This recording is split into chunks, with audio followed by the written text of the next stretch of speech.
পেশ করিবেন লক্ষ্মীপুর আশরাফুল মাদারিস বটতলী মাদ্রাসার সুনামধন্য শাইখুল হাদিস বিশিষ্ট আলেম দ্বীন মুফাসসিরে কোরআন হযরতুল আল্লাহ হযরত মাওলানা মুফতি ইউনুস আহমেদ সাহেব হযরত মাওলানা মুফতি ইউনুস আহমেদ সাহেব হযরতকে হযরতের মূল্যবান তাকরীর পেশ করার জন্য সবিনয় অনুরোধ করছি।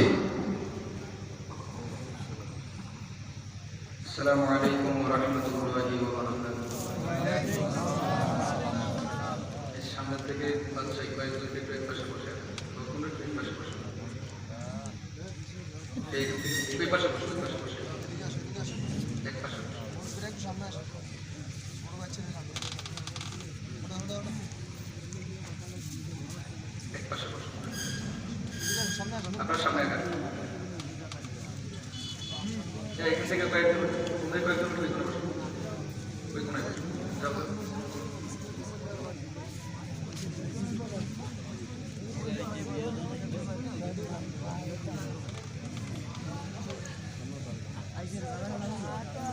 ওই পাশে তারপর সামনের দিকে আসবে।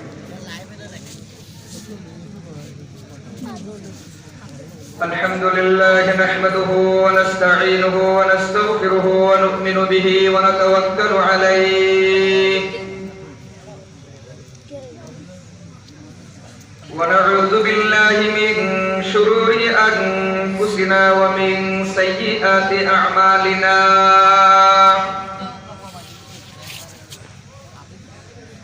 من يهد الله فلا مضل له ومن يضلله فلا هادي له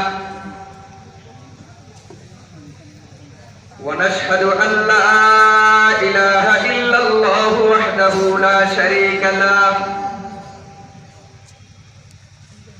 ونشهد أن سيدنا ونبينا وحبيبنا ومولانا محمدا عبده ورسوله الذي أرسله الله تعالى إلى كافة الناس بشيرا ونذيرا وداعيا إلى الله بإذنه وسراجا منيرا صلى الله تعالى عليه وعلى وسلم تسليما كثيرا كثيرا أما بعد فأعوذ بالله من الشيطان الرجيم بسم الله الرحمن الرحيم ألف لام را كتاب أنزلناه إليك لتخرج الناس من الظلمات إلى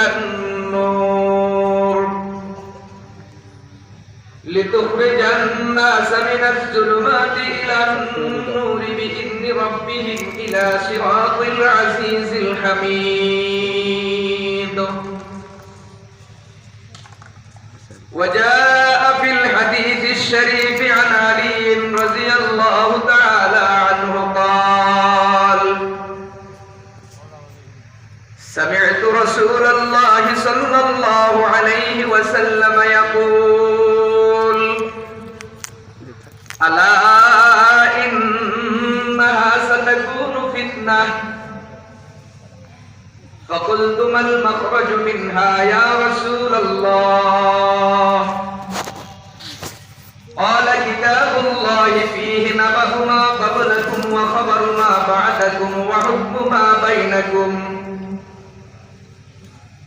وهو الفصل ليس بالهزل من تركه من جبار قسمه الله، ومن ابتغى الهدى في غيره أضله الله، وهو حبل الله المتين وهو الذكر الحكيم وهو الصراط المستقيم. وهو الذي لا تزيغ به الأهواء ولا تلتبس به الألسنة ولا يشبع منه العلماء ولا يخلط عن كثرة الرد ولا تنقضي عجائبه وهو الذي لم تنته الجن إذ سمعته حتى قالوا إنا سمعنا قرآنا عجبا يهدي إلى الرشد فآمنا به من قال به صدق ومن عمل به أجر ومن حكم به عدل ومن دعا إليه فقد هدي إلى صراط مستقيم صدق الله مولانا العظيم وصدق رسوله النبي الكريم ونحن على ذلك لمن الشاهدين والشاكرين والذاكرين والحمد لله رب العالمين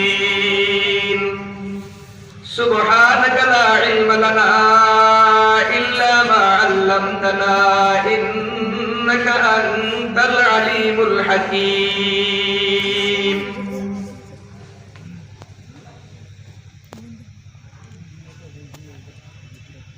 নোয়াখালী বেগমগঞ্জ থানার অন্তর্গত দৌলতপুর করমুল্লাপুর আশরাফুল উলুম মাদ্রাসার উদ্যোগে আয়োজিত বার্ষিক ওয়াজ ও দোয়ার মাহফিলের মুহতারাম সভাপতি হযরতে উলামায়ে কেরাম মুরব্বিয়ানে ইজম যুবক ভাই ও বন্ধুগণ পর্দার আড়ালে অপেক্ষমান অত্যন্ত শ্রদ্ধেয় সম্মানিত মা ও বোনেরা, আমি আপনাদের সামনে পবিত্র কোরআনে কারীমের 14 নম্বর সূরা সূরা ইব্রাহিমের প্রথম আয়াতে কারিমা তেলাওয়াত করেছি।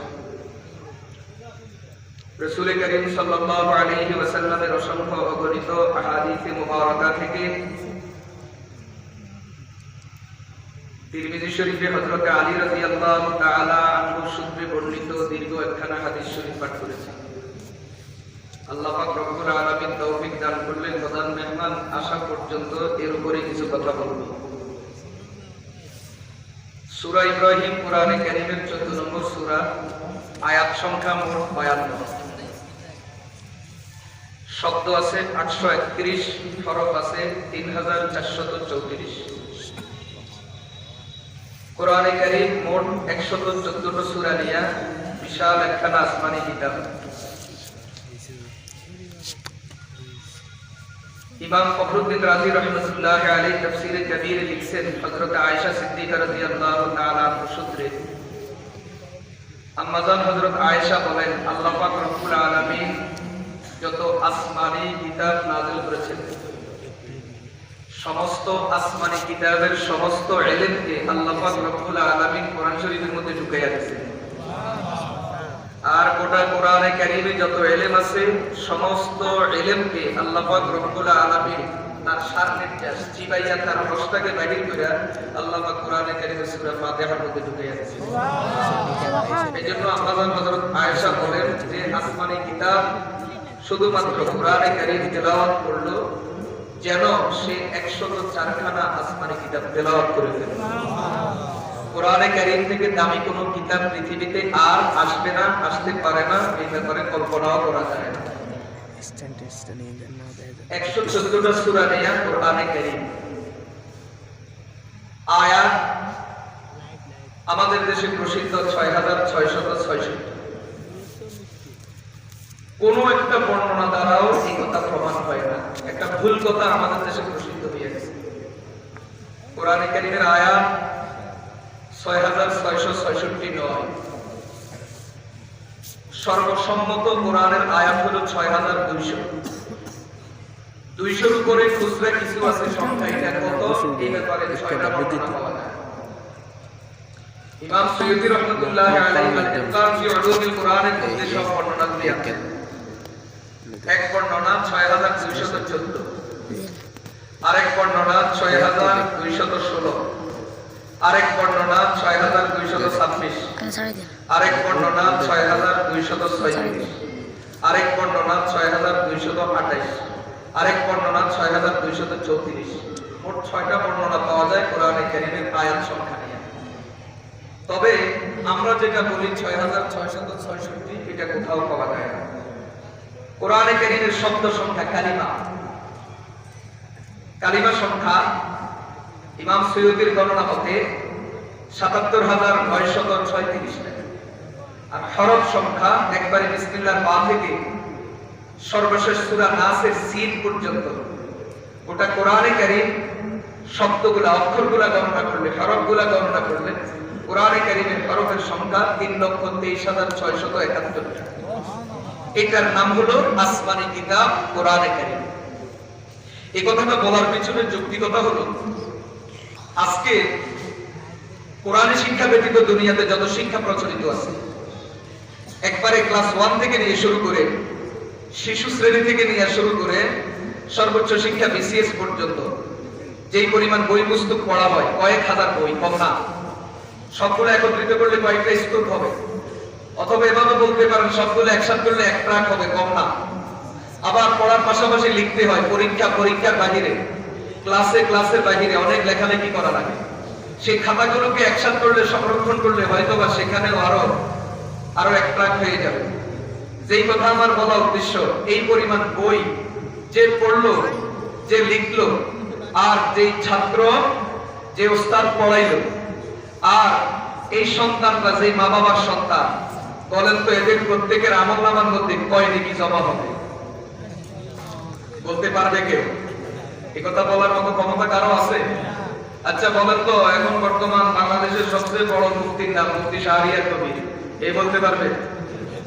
মুফতি শাহরিয়ার কবির বলতে পারবে যে আমলনামাতে কয় নেকি জমা হবে? বাংলাদেশের এখন জাতীয় মুফতি বোর্ড ৭১ ডিগ্রির নাস্তিকের বাচ্চারা, এরা বলতে পারবে? বলেন না, বলতে পারবে? এখন আমাদের দেশের বর্তমান অবস্থা কি? যারা ৫০ বছর, ৬০ বছর, ১০০ বছর কোরআনের ভিতরে পড়ে আছে, এরা বুঝে না কোনটা হালাল কোনটা হারাম। বুঝে কারা?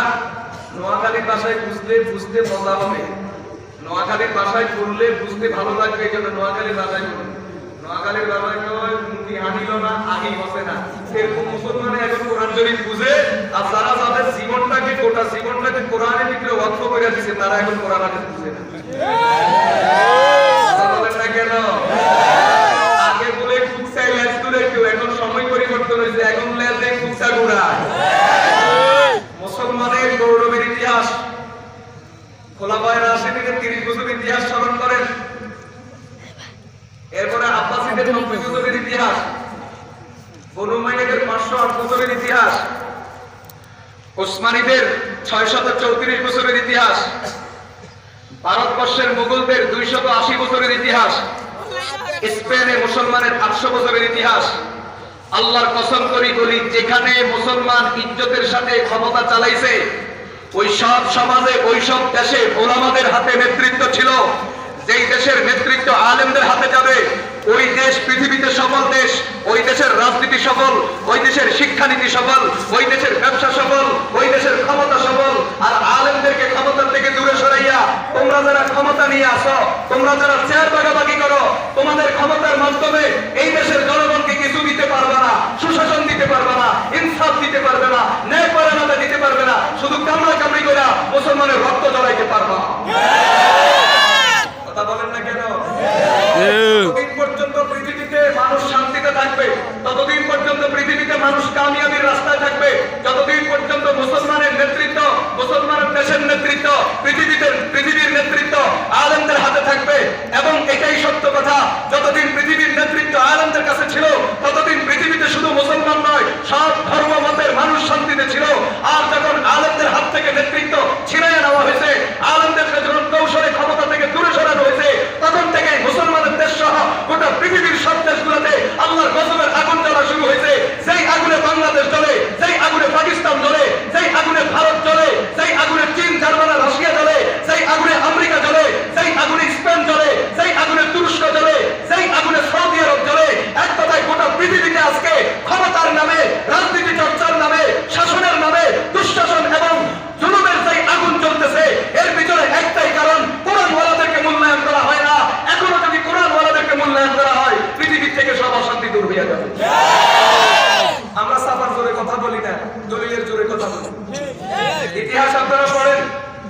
বলার দরকার না, আমরা বলবো না। ইউটিউবে এখন ইন্টারনেটে সব ইতিহাস আছে, আপনারা পড়েন। পড়ার জন্য অনুরোধ করছি। খোলাফায়ে রাশিদিনের 30 বছরের শাসনামল পড়বেন। আমি বলে দিচ্ছি, খোলাফায়ে রাশিদিনের 30 বছরের শাসনামল পড়েন। উমাইয়া খলিফাদের 90 বছরের শাসনামল পড়েন। আব্বাসী খলিফাদের 508 বছরের শাসনামল পড়েন। এরপরে আপনার তুরস্ক কেন্দ্রিক যে ইসলামী খেলাফত ব্যবস্থা চালু ছিল, ওসমানী খেলাফত, যেটাকে অটোমান সাম্রাজ্য বলা হয়, সেটা 634 বছরের শাসন ব্যবস্থার ইতিহাস পড়েন। ভারতবর্ষে মুঘলদের 280 বছরের ইতিহাস পড়েন। স্পেনে মুসলমানের 800 বছরের শাসনের ইতিহাস পড়েন। আল্লাহর কসম করে বলি, এই যে আপনাদেরকে কয়েকশো বছর করে করে সেই ইতিহাসগুলো সংক্ষেপে বলতেছি, একটা ইতিহাসের মধ্যেও ছিটে ফোঁটা আপনি খুঁজে পাবেন না যেখানে মুসলমানের শাসনের মধ্যে কোনো মুসলমান নির্যাতিত হওয়া তো দূরের কথা, কোনো বেঈমান কাফিরও নির্যাতিত হয়েছে, কোনো সংখ্যালঘু নির্যাতিত হয়েছে, এটার কোনো প্রমাণ দেখাইতে পারবেন না। আর এখন পৃথিবীতে এমন রাজনীতির চর্চা হয়, যেই দল ক্ষমতায় ওই দলের নেতাদেরই নিরাপত্তা নাই। আমাদের চিন্তা করিলাম কথা কয় না।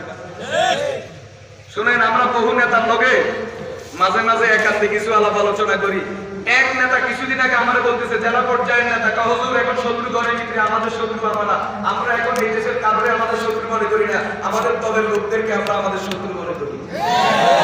এরপরে যদি না বুঝেন তো ঠিক আছে, যেমনি আছে তেমনি থাকে, না বুঝানোর দরকার নাই আপনাদের। আজকে তো বর্তমান পৃথিবীতে এমন রাজনীতির চর্চা হয়, যেই দলের সরকার ওই দলের লোকদের নিরাপত্তা দিতে পারে না। আর ইসলাম তো এমন সরকারের কথা বলে, ইসলাম তো এমন শাসন ব্যবস্থার কথা বলে, যেই দেশের মুসলমান তো দূরের কথা, এমনকি অমুসলিম নাগরিক, এমনকি মুসলমান শাসন, ইসলামের শাসন যেই দেশে আছে, সেই দেশের কুকুর আর বিড়াল পর্যন্ত নিরাপদ। আল্লাহর কসম করে বলি, আল বিদায়া ওয়ান নিহায়ার মধ্যে হযরত ওমর রাদিয়াল্লাহু তাআলা আনহু থেকে স্পষ্ট বর্ণনা আছে। হযরত ওমর বলেন, লাউ আন্না জামালান ওয়ারা আল ফুরাত ইয়ামুতু বিল জুর ওয়া ইয়ামুতু বিল জু'i ওয়াল আতশান লা আখাফু আন ইয়াসআলানি আল্লাহু আনহু ইয়াওমাল কিয়ামা। হযরত ওমর বলেন, আমি ওই আল্লাহকে ভয় করি, আমার শাসন আমলে যদি ফোরাত নদীর ওই পারে যদি একটা উট যদি পানি না পাইয়া পানির পিপাসায় যদি মারা যায়, আমি ওমর বিশ্বাস করি আল্লাহ পাক এই সম্পর্কে আমাকে কিয়ামতের ময়দানে প্রশ্ন করবে যে, ওমর তুমি যখন পৃথিবীর প্রেসিডেন্ট ছিলা, তুমি যখন পৃথিবীর রাষ্ট্রপতি ছিলা, তুমি যখন খলিফা ছিলা, তোমার রাজত্বের মধ্যে একটা উট কেন পানি না পাইয়া মারা গেছে, এটার জবাবদিহিতা আমি ওমরকে করা লাগবে। আজকে কি বাংলাদেশ সহ গোটা পৃথিবীর প্রধানমন্ত্রী আর প্রেসিডেন্ট যারা, তারা তো শুধু তাদের চেয়ার নিয়ে ব্যস্ত, তারা তো শুধু তাদের হালুয়ার রুটি নিয়ে ব্যস্ত, ক্ষমতার হালুয়ার রুটির ভাগ নিয়ে ব্যস্ত। তারা কি এই দেশের জনগণ নিরাপত্তার চিন্তা করে? গরু ছাগল তো দূরের কথা, ঠিক না? ইসলাম তো এমন শাসনের কথা বলে, কোরআন তো এমন শাসনের কথা বলে, যে শাসনের মধ্যে মুসলমান নয় শুধু, অমুসলমান নয় শুধু, এমনকি কুকুর, কাদা, শুকর পর্যন্ত নিরাপত্তা লাভ করবে, ঠিক না? আবার এরকম একটা সুশাসন পৃথিবীর মানুষ দেখবে কোন দিন?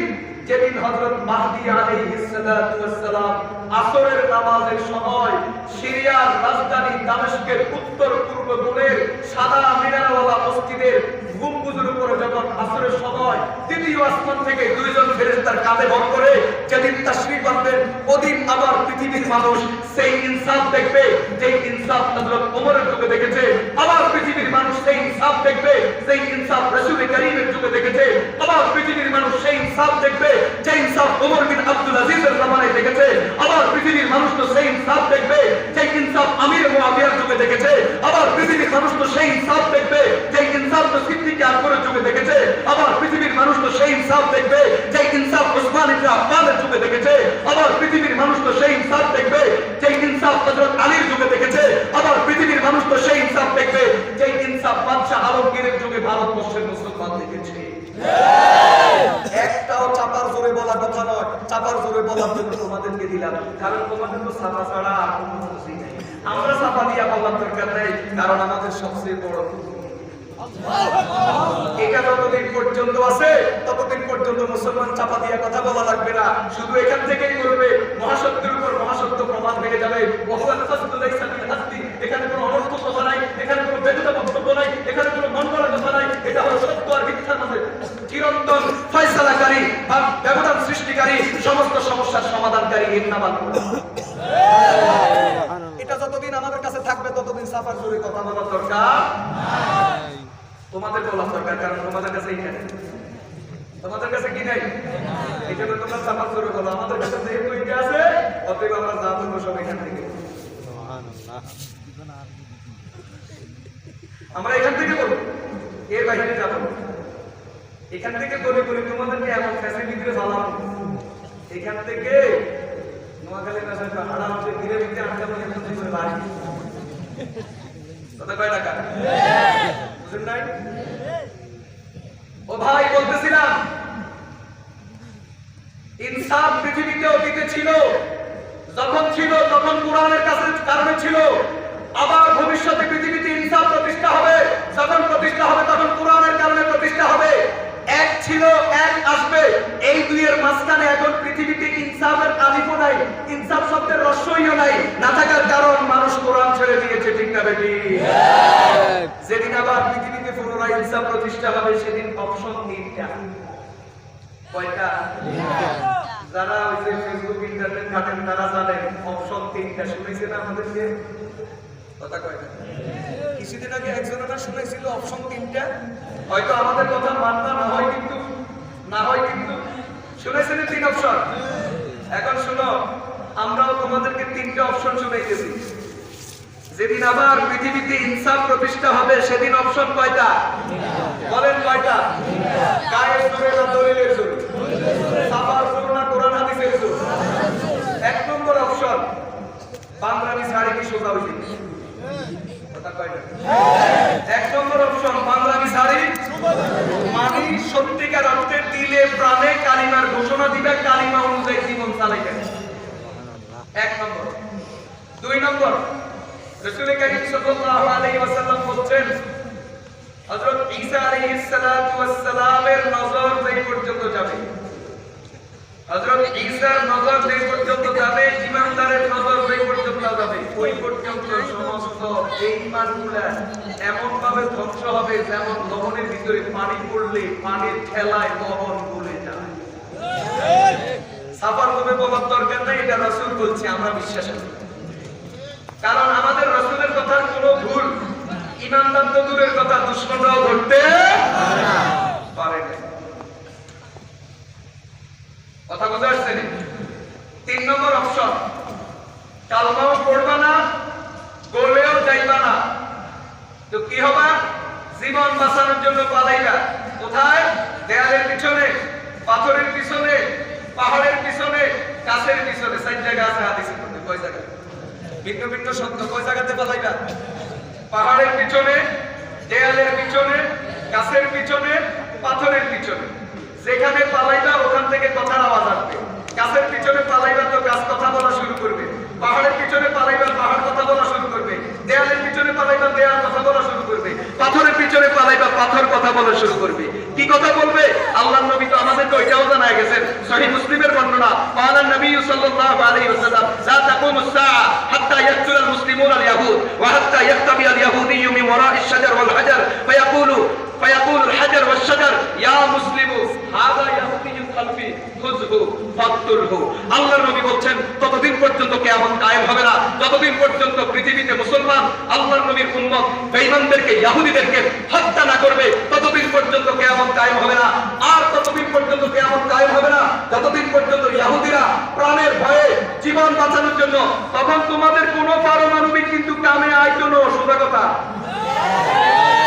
কোন AK-47 কাজে আইতো না। সোজা কথা, কিয়ামতের আগে আবার যুদ্ধ পদ্ধতি সেটা হবে যেটা ইসলামের শুরুতে ছিল, সরাসরি সম্মুখ যুদ্ধ। এরোপ্লেন নাই, ড্রোন নাই, রণতরী নাই, AK-47 নাই, জীবাণু অস্ত্র নাই, পারমাণবিক নাই, সব খতম। এক কথায় এ পর্যন্ত পৃথিবীতে যত জ্ঞান বিজ্ঞান তৈরি হয়েছে, যত অত্যাধুনিক সাজ সরঞ্জাম তৈরি হয়েছে, সব খতম। আবার আগের যুগে ফিরে যাবে, যুদ্ধ হবে তলোয়ার দিয়া। তখন বুঝা যাবে সাহস কার আছে। সোরা আমরা মেলা মঞ্চে করতে পারে, সাহস থাকলে সামনে আয়, আমরা সাইকাম চাই, তাই তোর বুকের ভিতরে কলিজা কত বড়, ঠিক না বেটি? করোনা ভাইরাস দিয়ে প্রমাণ হয়ে গেছে, এই দেশে যদি কলিজা কারো থাকে তাহলে আলেমদের আছে। আছে, কারণ তোমরা কারো লাশ দাফন করা তো দূরের কথা, কোন রোগীকে দেখতে যাওয়া তো দূরের কথা, তোমাদের বাবা মারা গেছে, তোমাদের ভাই মারা গেছে,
সিদ্ধান্ত এটাই নিয়েছে, ঠিক আছে, সাধারণ মানুষ মারা গেলে যেমন কাফন তাফন জানাজা হয়, করোনা ভাইরাসে যারা মারা যাবে তাদেরও কাফন তাফন জানাজা হবে।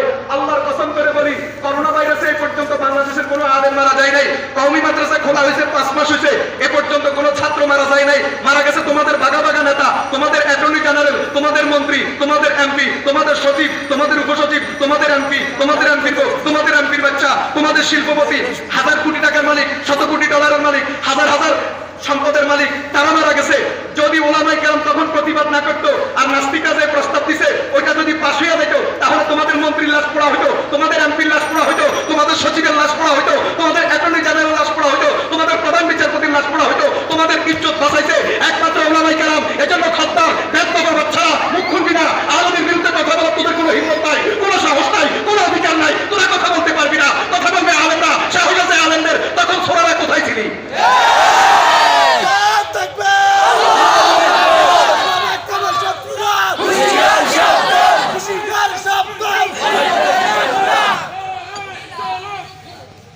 এখন যে তোমরা ঘোষণা দাও ভাঙ্গি পালাই না, বাসায় দিনা, গাড়ি পালাই না, এই সুবারা তখন কই আসিনি? তখন তখন যুব বাহিনী কোথায়? যুব মানে কি হের করে বললাম না, যুব করে কিন্তু শব্দ আছে। যুব বাহিনী তখন কোথায়? তখন তোদের ছাত্র বাহিনী কোথায়? তখন তোদের ক্যাডাররা কোথায় ছিল? এখন যে ডার গুলাইয়া বড় বড় কথা বলো, মসজিদ মাদ্রাসার বিরুদ্ধে কথা বলো, আলেমদের বিরুদ্ধে কথা বলো, ইসলামের বিরুদ্ধে কথা বলো, শরম লাগে না? বেহায়ার গোষ্ঠী বেহায়া, তখন কোথায় ছিলি? তখন তোদের সাহস কোথায় ছিল? ছাত্ররা অন্তরের কাছে পালাইছো, তখন একমাত্র আলেম নাই, বুক ফুলে রাস্তায় নামছে, লাশগুলো কাপড়ের ব্যবস্থা। সালেমগুলো এখন বড় বড় কথা কয়, সারা আলাইব, গাড়ি বাড়াইব, মোটকাইব, ভাষা আলাইব। তখন তুই আসিনি, তখন তোদের সাহস হয়েছিল, বুঝা গেছে তোরা কাপুরুষ। পুরুষ ঠিক না বাকি? কলিজা যদি থাকে আলেমদের আছে, তোদের কলিজা নাই। তোদের কলিজার জায়গাতে একটা পাথর রাখা আছে, পাথর পাথর। তোদের কলিজা নাই? যদি কলিজা থাকে এটা আলেমদের আছে, তোমাদের কলিজা নাই। তোমাদের কলিজার পরিবর্তে একটা পাথরের টুকরা আছে। শরম লাগে না? বড় বড় কথা বলো, হুমকি ধমকি দাও, এই করিবা সেই করিবা। কি করিবা আমরা জানি। তার আগে নিজেরা সোজা হয়েছে না, খেলা শুরু হয়েছে, ঘরে ঘরে চলছে।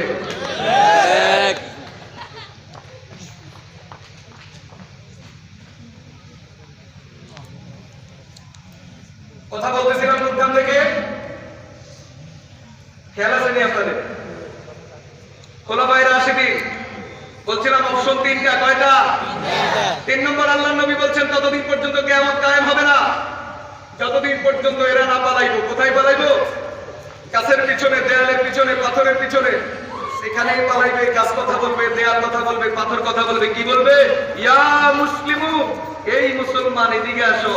হাদা ইয়াহুদিয়ুন খালফি, আমার পিছনে এক ইহুদির বাচ্চা পালাইছে।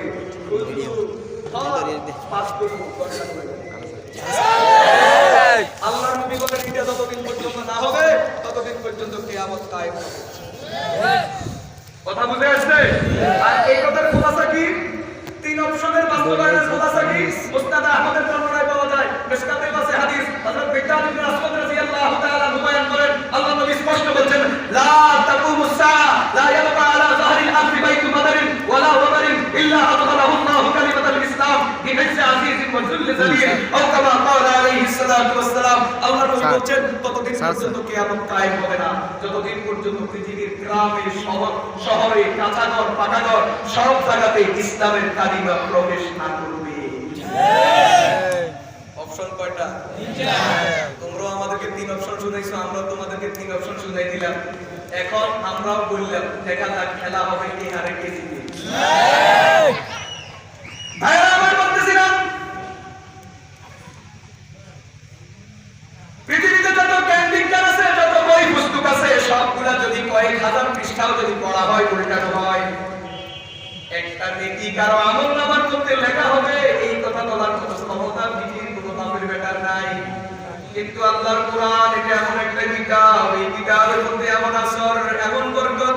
হযরত আলী রাদিয়াল্লাহু তাআলা বলেন, আল্লাহর কোরআনের একটা হরফ যদি কেউ নামাজের মধ্যে দাঁড়ায়া পড়ে অথবা দাঁড়ায়া তেলাওয়াত শুনে, আল্লাহ প্রত্যেক হরফের বিনিময়ে তেলাওয়াতকারী এবং শ্রবণকারী প্রত্যেকের আমলনামার মধ্যে কমপক্ষে 100 নেকি লেখা দেন। সুবহানাল্লাহ। কেউ যদি নামাজের মধ্যে বসে কোরআন তেলাওয়াত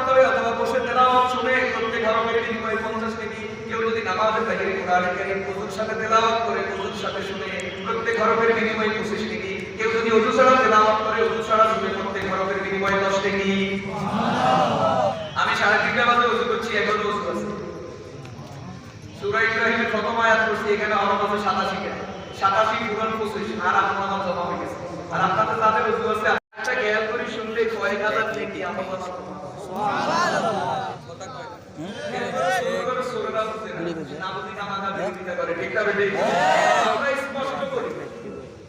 বাংলাদেশের চিকিৎসা ব্যবস্থা উত্তম না আমেরিকা, রাশিয়া, ভারতের চিকিৎসা ব্যবস্থা উত্তম? বাংলাদেশের চিকিৎসা উত্তম না আমেরিকা, রাশিয়ার চিকিৎসা উত্তম? সন্দেহ আছে। এদের দেশে করোনা ভাইরাসে কয় লাখ করছে, ভারতে কয় লাখ করছে, চীনে কয় লাখ করছে, বাংলাদেশে আমরা তো মনে করছি একটাও, কারণ আমরা সব পয়সা দিচ্ছি কি করতে বড় মানে আইনি ভালো লাগে পুলিশিয়া দিরা আমি লকডাউনে ভিতরে তোমরা বড়াই নাই, লক্ষ্মীপুর যাই না, আমরা সৌদিবাদী পুলিশ ওখানে গিয়ে সফল করি না, আমরা ওখানে ঘুরি, এখান থেকে গিয়ে ওখানে ঘুরি, যে আবার নামাজ পড়ায় সোজা চলে যায়। ওইসে সামাজিক দূরত্ব 3 ফুট গিয়ে 3 ফুট সিয়ে যাইবার সামাজিক বই বই আর এবারে তো হুজুর এতদিন কানি চালাতে পারি না, বসায় না, কিন্তু আমরা হুজুর আরেকজন বইতাম দিল আর বলে দিতে বইয়া কোনো সমস্যা নেই, কারণ আমরা বিশ্বাস করি হায়াত পথের মালিক কে আল্লাহ। যদি প্যাসেঞ্জার হাস গেল একটু এখন কোগা নয় সোগা সোগা, আরে হারানা লাগে না, আরো দুইটা সাধু বলল তো কথা কয় না, আমরা মানছি না। এরপরও বাংলাদেশে সবচেয়ে কম হচ্ছে, সবচেয়ে মাত্র 10-11 হাজার, মৃত্যুর সংখ্যা মাত্র কত হাজার?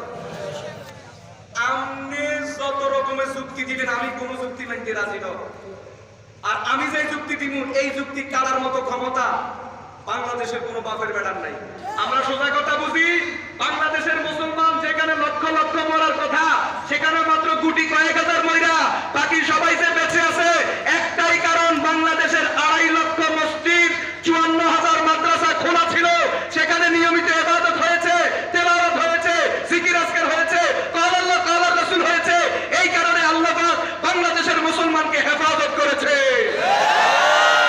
আমাদের বাপের বেড়ার বাহাদুরি নয়, এটা একমাত্র আল্লাহর কোরআনের বরকত, ঠিক না বেটি? 2.5 লক্ষ মসজিদ, 54,000 মাদ্রাসা, 52 লক্ষ তালেবুল ইলম, 6 লক্ষ শিক্ষক। এটাই হলো করোনা ভাইরাস বাংলাদেশকে কাবু না করার কারণ। পাইলে আমার কথার জবাব দিয়া, কাউন্টার দিয়া তুমি একটা যুক্তি পেশ করো, সে আমার সামনে কতক্ষণ ঠিক অবস্থা, শুধু কি লেগে এটা না করতে পারে, আমরা কি লিখতাম জানি না, তোমরা কি লেখা জানো, এই সাদা আইও আমরা কথা আইও সে কোনটা দিবে না,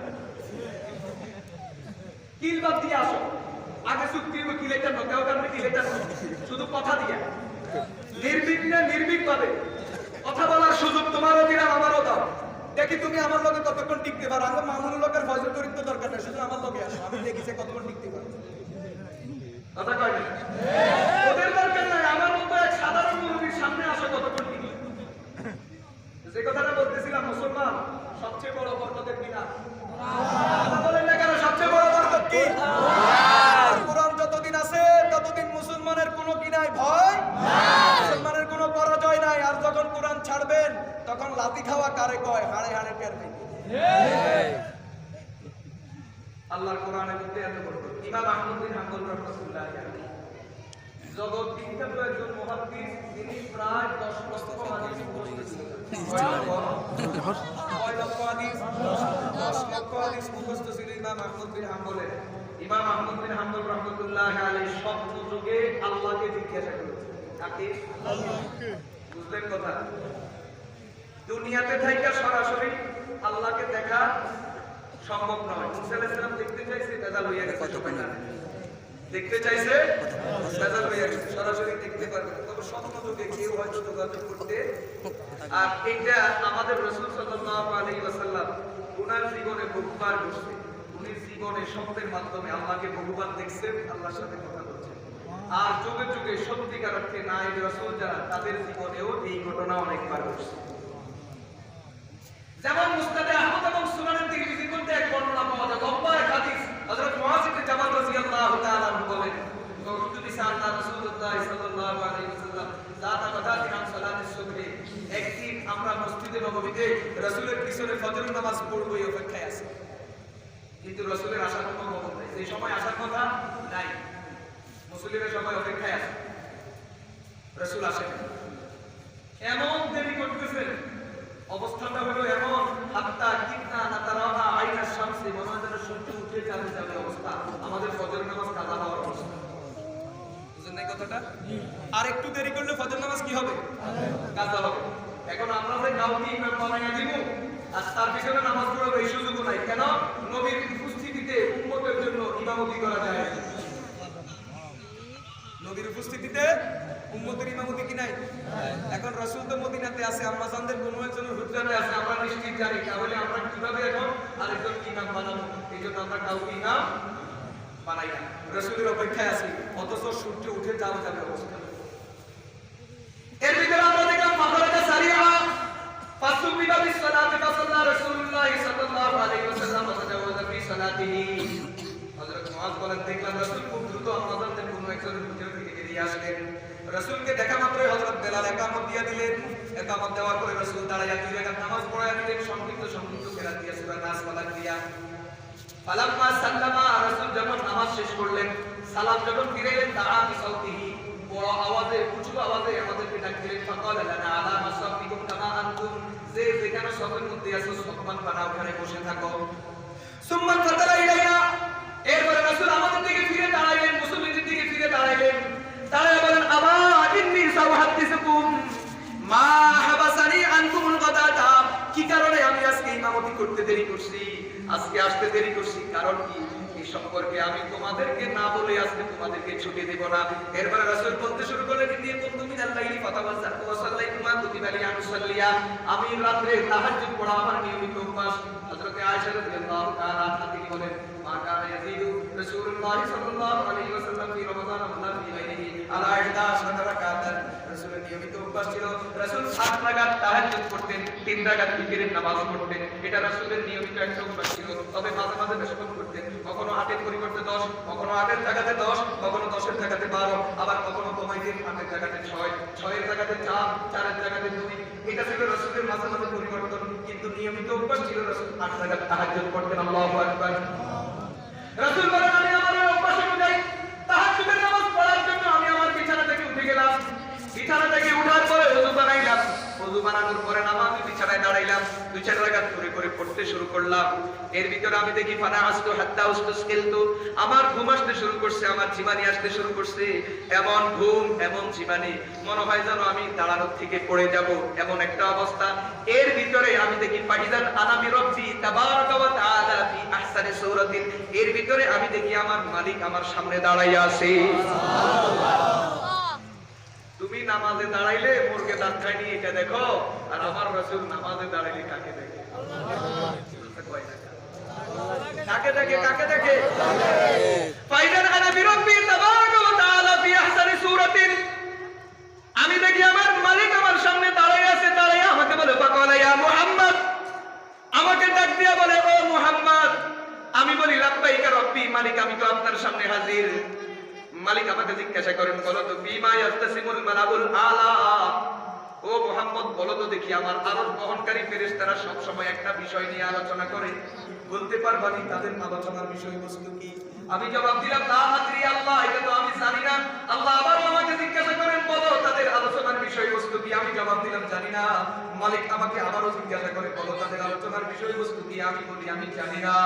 হাত্তা ক্বালা সালাসা, আল্লাহ জিজ্ঞাসা করতে করতে 3 বার করছেন, আর আমি 3 বারে উত্তর দিছি, আমি পারি না, আমি পারি না, আমি পারি না। আর আমাদের দেশের অবস্থা হলো, কোন প্রশ্ন আমার থেকে দিতে পারে, ঠাড়োটা থাকার জবাব দিয়ে 2 দেয়, 2 একজনের লগে আরেকজনের দেখা, বুঝাচ্ছে?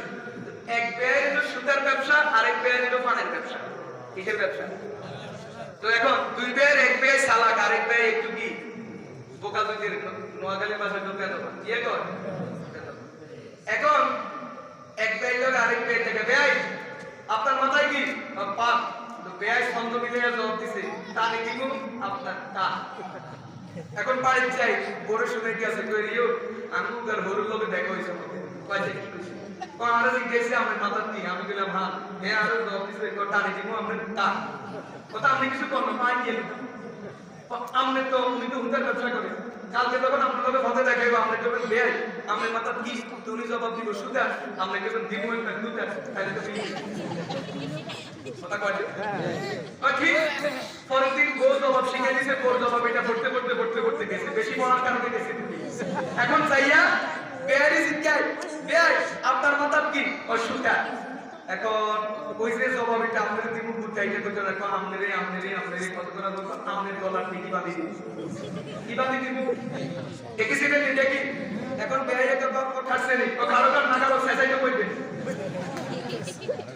বলো তখন কি বাঁধি দিলাম এটা প্রশ্নের জবাবগুলোকে কারোকার নাগাল অন্তত একটা সেসাইতে কইবেন কথা বুঝে আসছে নি আমাদের অবস্থা হলো এটা প্রশ্ন করা মাত্র আমরা জবাব দিয়ে দিই পারি আর না পারি আলহামদুলিল্লাহ আঙ্গুরে কোনো প্রশ্ন করে কেউ ঠেকাইতে পারে না কিন্তু দেখেন আল্লাহর নবীর সুন্নাত কি যেটা জানবে সেটা বলবে যেটা জানবে না সেটা চুপ থাকবে আল্লাহ পাক রব্বুল আলামিন প্রশ্ন করেন বলেন আলোচনার বিষয়বস্তু কি রাসূল জবাব দেয় আমি পারি না আবার জিজ্ঞাসা করে রাসূল জবাব দেয় আমি পারি না আবার জিজ্ঞাসা করে রাসূল জবাব দেয় আমি পারি না এরপরে রাসূল কি বলেন তো ফারাআইতু ওয়া দাআকা ফাহু বাইনা কাফাইয়া হাত্তা ওয়াজাদতু বারদা আনাবিহি বাইনা সাদিয়াইয়া আল্লাহু আকবার আল্লাহু আকবার রাসূল বলে এরপরে আমি দেখি আমার মালিক তার কুদরতের হাতের তালুটা আমার পিঠের উপরে রাখছে কে আমার মালিক তার কুদরতের হাতের তালুটা আমার পিঠের উপরে রাখছে রাখার পরে অবস্থা কি হাত্তা ওয়াজাদতু বারদা আনাবিহি বাইনা সাদিয়াইয়া আল্লাহর কুদরতি হাতের শীতলতা আমি আমার কলিজার ভিতরে এরপরে কি হলো এখন আমি দেখি যে আমার যেই কোনো প্রশ্ন করলে আর কেউ আটকাইতে পারবে না প্রশ্ন করা মাত্র উত্তর আমার মুখ দিয়ে বের হবে দোস্ত আল্লাহ কোরআন কারীমে বলে ইত্তাকুল্লাহ ওয়া ইউআল্লিমুকুমুল্লাহ আল্লাহকে ভয় করতে শিখো যেই কোনো প্রশ্ন তোমার কানে আসবে আল্লাহ তোমার মুখ দিয়ে সঠিক জবাব বের করে দিবে সুবহানাল্লাহ বুঝেন নাই ওয়া ইউআল্লিমুকুম মা লাম তাকুনু তা'লামুন আল্লামাল ইনসানা মা লাম ইয়ালাম আল্লাহকে ভয় করলে কেউ যদি আল্লাহ হয়ে যায় তাহলে পৃথিবীর কেউ তাকে প্রশ্ন করে আর আটকাইতে পারবে না যেই প্রশ্নই করবে জবাব কিন্তু মুখ দিয়ে দিবে এই যারা টকশো সম্পর্কে জানেন ইদানিং বাংলাদেশে আগে টকশো হইতো ওদেরকে নিয়ে এখন দেখে যে এদেরকে নিয়ে টকশো মজা পায় না বাংলাদেশে যে গরিবের প্যাকেজ সাদার মতো টিভি চ্যানেল বসাইছে এগুলার লাইফ সাপোর্টে রাখার জন্য এখন এক একটা হুজুরকে এক একদিন ডাকি দিয়া 12-13 নাস্তিক একসাথে হইয়া টকশোর আয়োজন করে চিন্তা করে হুজুর রে ঠগাইতে পারেনি কিয়া হুজুরে ঠগাই উল্টা নিজেরা আইকালা পাশ খাইতে দিচ্ছে আমি আপনাদেরকে বলি টকশোর মধ্যে কি বিষয়ে তর্ক হবে একজন হুজুরেও জানে না হুজুরদেরকে আগে জানানো হয় কিন্তু যারা প্রশ্ন করবে নাস্তিকেরা এরা কিন্তু আগে কি প্রস্তুতি নিয়ে আসে 12-13 নাস্তিক একসাথে প্রস্তুতি লয়ে গিয়ে আজকে মুরব্বিরে বালা করে সাইজ করে প্রশ্ন করি তো 12-13 নাস্তিক একসাথে যখন প্রশ্ন করা শুরু করে প্রশ্ন করার পরে মুরব্বি যখন সুবহানাকা লা ইলমা লানা ইল্লা মা আল্লামতানা ইন্নাকা আনতাল আলিমুল হাকীম বলে যখন জবাব দেওয়া শুরু করে নাস্তিকের বাচ্চারা সব পালাইতে শুরু করে এই পর্যন্ত একটা টকশোর কথা দেখাতো যে টকশোতে 12-13 নাস্তিক মিলে একটা মুরব্বিরে ঠকাইতে পেরেছে সার ভিতরে এটা ঢুকছে এই পৃথিবীর কেউ আর ঠকাইতে পারবে না কি লেগে ভাই আমি আগে বলছি তোমরা যদি কি লেগে যাইও আমরা কত হবে খেলা হইতো না সাড়ে যদি কি লেগে দিতে আসো তুমি আমারে 10টা দিতে পারবে না আমি শুধু খাইতে পারো একটাও তোমারে ছিড়ে দিতে পারবে না আর আসো দলিল প্রমাণের মাধ্যমে আসো দেখি কে কতক্ষণ হারে আমি একটু দেখি এখন আমার বিষয় হলো ওরা তো প্রস্তুতি নিয়ে আসছে মৌলবীর তো কোনো প্রস্তুতি নেই এরপরেও মৌলবীকে কোনো প্রশ্নের উত্তরে আটকাইতে পারে না কারণ কি ওই যে কারণ হলো এটা আল্লাহ পাক রব্বুল আলামিন মৌলবীর মুখ দিয়ে সঠিক উত্তর বের করে দেন ঠিক না ঠিক মৌলবীকে সাহায্য করেন কে আল্লাহ আর তোদেরকে নাকানি সুপানি খাবান কে আল্লাহ রাসূল বলেন ফাওয়াদা কাফাহু বাইনা কাতিবাইয়া হাত্তা ওয়াজাদতু বারদানা বিহি বাইনা সাদিয়া আল্লাহ রাব্বুল আলামিন তার কুদরতের হাতের তালুটা আমার পিঠের উপরে রাখলেন আল্লাহ পাকের হাতের তালুর শীতলতা আমি আমার কলিজার মধ্যে অনুভব করতে শুরু করি ফাতাজাল্লালি কুল্লু শাইইন ওয়া রাবতু এখন আমার অবস্থা হলো আমার কাছে সবকিছু পরিষ্কার যেই কোনো প্রশ্ন আমাকে কেউ করবে দুনিয়ার কেউ আর ঠেকাইতে পারবে না সুবহানাল্লাহ এখন আল্লাহ আমাকে প্রশ্ন করেন বলো ইয়া মুহাম্মদ ও মুহাম্মদ বলো বিমা ইয়াতাসিমুল মালাউল আলা আর বহনকারী ফেরেশতারা সব সময় কি নিয়ে আলোচনা করে রাসূল বলেন কুলতু ফিল কাফারাত, আল্লাহ এমন কিছু নেকামল আছে যেই নেকামলগুলির কারণে আপনি আমার উম্মতের অতীতের জীবনের সমস্ত গুনাহ খাতা মাফ করে তাকে বেগুনাহ মাসুম বানায়া দেন। আল্লাহ এখন দ্বিতীয়বার প্রশ্ন করে ওয়া হুন্না, বলো সেগুলো কি? ক্বালা, রাসূল বলেন আমি বলতে শুরু করলাম কুলতু আমি বলতে শুরু করলাম মাশিউল আকদাম ইলাল জামাআত ওয়াল জুলুসু ফিল মাসাজিদ বা'দাস সালাত ওয়া ইসবাগুল উযুবি হিনাল কারিহাত। তিনটা আমল এমন আছে যে আমলগুলির কারণে মানুষের অতীতের সব গুনাহগুলো মাফ হয়ে মানুষ সম্পূর্ণ বেগুনাহ নিষ্পাপ হয়ে যায়। তিনটার একটা হলো পায়ে হেঁটে হেঁটে মসজিদের জামাতে শরীক হওয়া, 2 নম্বর হলো জামাত শেষ হওয়ার পরে সালাম ফিরে দৌড় না মারা, বরং নামাজ শেষ করে মসজিদে কিছুক্ষণ বসে থাকা, 3 নম্বর হলো ওযু করতে কষ্ট লাগে এরপরেও ভালোভাবে ওযু করা। চৈত্র মাসে ওযু করতে ভালো লাগে, তখন যেমন ভালোভাবে ওযু করে শীতকালের ঠান্ডার ভিতরেও ঠিক এইভাবে ইহতিমামের সাথে ভালো করে ওযু করে। সুবহানাল্লাহ কত নাম হযরত আদম আলাইহিস সালাম একদিন সন্ধ্যা পড়লে কি কিতেছে বলে আদম ওযু করে আমাদের খেতে যায়, ওই সবই খেতে আছে। আল্লাহ আল্লাহ সব কোথায় আছে? আম্মা জানা আয়েশা এমনি কইছে তো সমস্ত আসমানি কিতাবের এই এখানে পাওয়া যায়। যে দেখতে ছোট দেয়া যায়, বেশি বড় 114 সূরা 3,30,671 ধরো। আপনারা যে উপন্যাসগুলো পড়েন পড়টা উপন্যাস এই হিসেবে 1 ঘন্টা হয়, কিন্তু এটার ভিতরে সারা দুনিয়া 7 আসমান জমিনের যত সমস্যা আছে সব সমস্যার সমাধান এখানে আল্লাহ দিয়েছে। আমি কিন্তু খুতবার মধ্যে হাদিস যেটা পড়ছি এখনো কিন্তু এটার দ্বারা কাছেও যাই, এটা যখন অনুবাদ করা শুরু করুন তখন বুঝবেন আল্লাহর কোরআনের ভিতরে কি পরিমাণ শক্তি আছে। বুঝেন নাই? তো বলতেছিলাম হযরত আদম আলাইহিস সালাম ওযু করতেছে, জিবরাইল এসে কয় আল্লাহর পয়গম্বর আমরা ওযু করে অবাক করতেছি, তো এমন এক উম্মত আই এরা যখন ওযু করব কি হইব জানেন? ওই এদের ওযুর এক একটা ফোঁটা পানি পড়াবে, এক একটা গুনাহ মাফ হবে, আমলনামার মধ্যে এক একটা নেকি লেখা হবে। কেমন হবে অবস্থা? সহিহ মুসলিমের বর্ণনা, আমার নবী বলেন হাত্তা ইয়াসুজা নাবিয়্যা ফিসুলু, আমার উম্মতের ওযুটা আল্লাহর কাছে এত দামি, ওযু করার সাথে সাথে তার আমলনামার সব গুনাহগুলি পরিষ্কার। এরপরে আমার বান্দা যখন নামাজ পড়তে যায় আমার উম্মত, তখন নামাজটা শুধুমাত্র তার জান্নাতের মধ্যে মর্তবা বৃদ্ধির কারণ হতে থাকে। সুবহানাল্লাহ। এটার নাম হলো রাসূল বলেন আমি জবাব দিয়ে দিলাম মাশিউল আকদাম ইলাল জামাআত, পায়ে হেঁটে মসজিদে যাওয়া, প্রত্যেকটা কদমের বিনিময়ে একটা গুনাহ মাফ, প্রত্যেকটা কদমের বিনিময়ে আমলনামাতে একটা নেকি লেখা হয়। এজন্য আল্লাহর নবীর সাহাবীদের অবস্থা পাওয়া যায়, একজন সাহাবী এসে বলেন ইয়া রাসূলুল্লাহ আমাদের বাড়ি তো মসজিদের কাছে, মসজিদ আসতে কদম কম লাগে, কদম কম নেকিও কম, হুজুর আপনি অনুমতি দেন আমরা সরে যাই বাড়ি করুন, 3 মাইল দূরে চলে যাব, ওখান থেকে পায়ে হাঁটি হাঁটি আসো, বেশি বেশি কদম লাগবে, বেশি বেশি গুনাহ মাফ হবে, আমলনামার মধ্যে বেশি বেশি নেকি জমা হবে। আরেকজন সাহাবী উনাদের বাড়ি থেকে মসজিদ আসতে রাস্তা দুইটা, যেই রাস্তা সহজ ওই রাস্তা দিয়ে আসে না, যেই রাস্তা ঘুরেন না ওই রাস্তা দিয়ে আসে, যাতে করে কদম বেশি হয় নেকিও বেশি হয়। আরেকজন সাহাবী উনাদের বাড়ি থেকে মসজিদে আসা যাওয়ার রাস্তা একটা, বিকল্প রাস্তা নাই, তো উনারা ইন্দ্রের মতো হয়। কেন? যত কদম বেশি বলেন, যত কদম বেশি। আরেক হাদিসের মধ্যে পাওয়া যায় রাসূল বলেন আমার উম্মত যখন ওযু করে বাড়ি থেকে যখন মসজিদের দিকে রওনা হয়, তার বাড়ি থেকে মসজিদ পর্যন্ত দূরত্ব যতটুকু, এতটুকু রাস্তা ফেরেশতারা মাইপা মাইপা জান্নাতের মধ্যে তার পজিশন বৃদ্ধির ঘোষণা দিতে থাকে। সুবহানাল্লাহ। আল্লাহর নবী বলেন আরেক হাদিসের মধ্যে আছে তিরমিজির বর্ণনা, যেই লোক মসজিদে যায় আল্লাহ কিয়ামতের ময়দানে তার হাতে একটা পতাকা দিবেন, পতাকার মধ্যে লেখা জান্নাত জান্নাত জান্নাত। আর সেই লোক নামাজ না পড়া বাজারে যায়, বাজার যাওয়া নিষেধ নয়, ভালো করে বুঝবেন, নামাজ না পড়া বাজারে যায়, নবী বলেন কাদা বিরায়াতিশ শাইতান, কিয়ামতের ময়দানে আল্লাহ তার হাতে একটা পতাকা দিবেন, পতাকার মধ্যে লেখা আছে শতান শতান শতান শতান।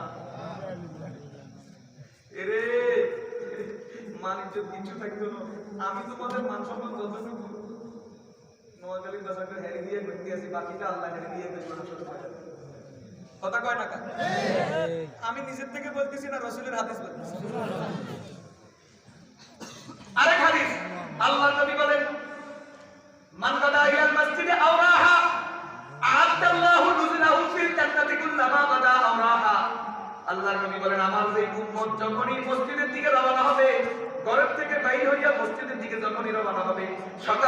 দৈনিক যতবার যাবে ততবার আল্লাহ পাক রব্বুল আলামিন জান্নাতের মধ্যে তার জন্য খানা দানা পাকাইতে থাকবে। সব পাকাইতে যদি দেখবেন এই বান্দা জান্নাতে যাওয়ার পরে এক দস্তরখানে বসে সব খাওয়াই।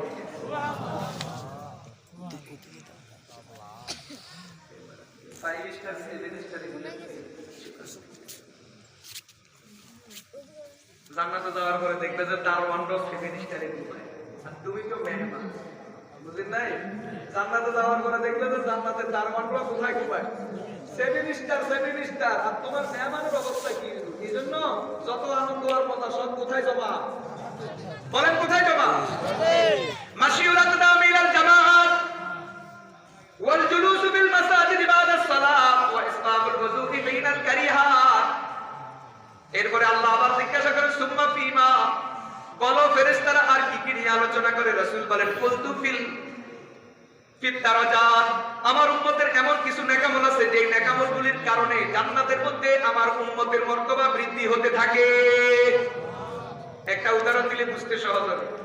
আপনারা একজনে ওর বাড়িতে দাওয়াত দিয়েছে, দাওয়াত দিয়ে খেরে নিতে বইয়ে খাওয়াইছে, এটা তো খাওয়া নিয়েছে। আরেকজনে আপনাদের দাওয়াত দিয়ে সোফার উপর বসায় খাওয়াইছে, এটাও তো খাওয়া নিয়েছে। আরেকজনে আপনারা দাওয়াত দিয়ে 7 স্টার হোটেলে খাওয়াইছে, এটাও তো খাওয়া নিয়েছে। বলেন তো আপনি কোনটা থেকে বেশি খুশি? খেরে নিতে বইয়ে খাওয়াইলে খুশি, সোফার উপর খাওয়াইলে খুশি, না 7 স্টারে খাওয়াইলে খুশি? আল্লাহ তো জান্নাতে জানেন তো মেলা ধরন আছে, কেউ খেরে নিতে থাকবো, কেউ সোফার উপর থাকবো, আর কেউ কোথায় থাকবো 7 স্টার হোটেলে থাকবো। এই যে 7 স্টার হোটেল মেলা কি দি কিছু নেকামল আছে, নেকাম পূরণ করলে আল্লাহ তোমার জান্নাতে থেকে খেরে হতো কিন্তু 7 স্টারে হতো। সুবহানাল্লাহ বলেন না? তিনটা রাজা এমন কিছু নেকামল আছে যে নেকামলগুলোর কারণে আমার উম্মতের পজিশন শুধু জান্নাতের মধ্যে বাড়তেই থাকে। আল্লাহ জিজ্ঞাসা করেন ওমা হুন্না, বলো তো সেগুলি কি? রাসূল বলতে শুরু করলেন ইতআমুত তাআম ওয়া তিবুল কালাম ওয়াস সালাতু ওয়ান নাসু নিয়াম। সেটা হলো তিনটা, গরীব অসহায়কে খাওয়ানো, আর মানুষের সাথে সুন্দর কথা বলা, আর হলো মানুষ যখন ঘুমায়া থাকে তখন নামাজে দাঁড়ায়া যাওয়া, অর্থাৎ তাহাজ্জুদের আমল করা। খানা খাওয়ানো এটা জান্নাতের মধ্যে মর্তবা বৃদ্ধির কারণ। এজন্য যেই কোনো সুযোগে যেই কোনো উপলক্ষে চেষ্টা করবেন মানুষকে মেহমানদারি করার জন্য আল্লাহ তৌফিক দান করুন। আমিন। তাহলে বোঝা গেল গরীবকে খাওয়ানোর মাধ্যমে, সুন্দর কথা বলার মাধ্যমে জান্নাতের মধ্যে মর্তবা বৃদ্ধি হয়। আজকে আমাদের দেশে কিছু বুড়া কোপাইলে আছে, এরা তো গরিবরে খাওয়ায় না, বরং গরিবরে যারা খাওয়ায় এদেরকে বিভিন্ন রকমের উপহাস করে, আসেনি একটু করে এদের মানুষদের খবর দেবো একটু সামনের দিকে আগে। এরপরে আল্লাহ পাক রব্বুল আলামিন আমার খুব খুশি হয়ে বলে সাল মুহাম্মদ, তোমার প্রশ্নের উত্তরে তো আমি বড় চমৎকার খুশি, এখন তুমি আমার কাছে কি চাইতে চাও? রাসূল বলেন আল্লাহ সুন্দর যখন পাইছি সব একসাথে ছায়া পালা পাইছি। চাইতে রাসূল 9টা চাইছে। কয়টা? 1 নম্বর আল্লাহুম্মা ইন্নী আসআলুকা ফাইলাল খায়রাত, আল্লাহ নেকামত করতে আপনার তৌফিক লাগে, আপনার সাহায্য লাগে। আমি আপনার কাছে মৃত্যু পর্যন্ত সমস্ত নেকামতের তৌফিক চাইতেছি। ওয়াতারকাল মুনকারাত, গুনাহ থেকে বাঁচতে হলে আপনার সাহায্য লাগে, আপনি সাহায্য না করলে গুনাহ থেকে কেউ বাঁচতে পারে না। আল্লাহ আপনি আমাকে সব ধরনের গুনাহ থেকে বাঁচার জন্য তৌফিক দান করেন। 3 নম্বর ওয়া হুব্বাল মাসাকিন, গরীবকে ভালোবাসার তৌফিক দান করেন। কারে ভালোবাসা? গরীবকে ঘৃণা করব না ভালোবাসবো? زين للذين كفروا الحياة الدنيا ويسخرون من الذين آمنوا والذين اتقوا فوقهم يوم القيامة والله يرزق من يشاء بغير حساب। এই আয়াতের তাফসীরে লেখা আছে গরীবকে গরীব হওয়ার কারণে যে অবহেলা করে, গরীবকে গরীব হওয়ার কারণে যে অবহেলা করে, ঘৃণা করে, গরীবকে যে গরীব বলে গালি দেয়, সাথে সাথে তার ঈমান চলে যায়। বুঝাচ্ছে? এখন আমাদের দেশে কিছু বড় বড় বাবুরা আছে, এরা মাদ্রাসার ছাত্রদেরকে, আলেম ওলামাদেরকে ফকির কইলা গালি দেয়, যাকাত ফিতরার পয়সা খাওয়া। যাকাত ফিতরার পয়সা খাওয়া হালাল না হারাম? যদি খাওয়ার উপযুক্ত হয়, খাওয়া হালাল না হারাম?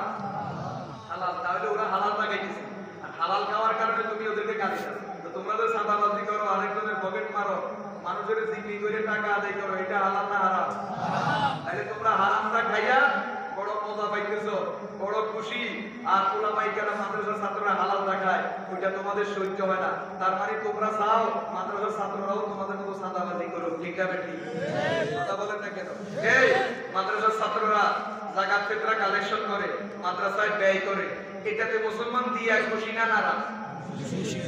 আমি আমার কথা বলি, আমার বর্তমানে মাদ্রাসার জন্য বছরে আমার মাধ্যমে ধরেন অন্তত 5 থেকে 6 লাখ টাকা যায়। আমার মুসল্লিদের মধ্যে এমন মুসল্লি আছে যে 1 লাখ টাকা দিয়ে রমজানে 1 লাখ টাকা 50,000 টাকা এরকম দেয়। দেয়া কি বলে, ও হুজুর আপনাদের জন্য বড় মাদ্রাসা, 800 850 ছাত্র, বড় কি 500 550 3 বেলা খায়, 600 ছাত্র 3 বেলা খায়। আপনাদের যে অবস্থা হুজুর, আমার 1 লাখ টাকা তো আপনাকে ডেকে নিতে ছাড়ি দিলে ঠকাই দিই হুজুর, বেশি কিছু দিতে পারেন না, দোয়া করিয়ে।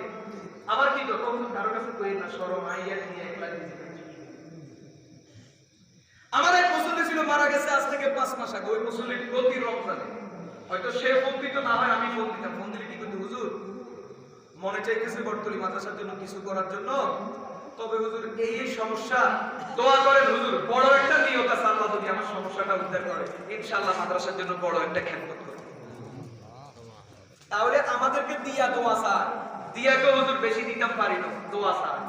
আর তোগরে দিয়ে নিচে দিতে আমার বড় বড় চালিতে চালায় বাসি না, কথা কয় না?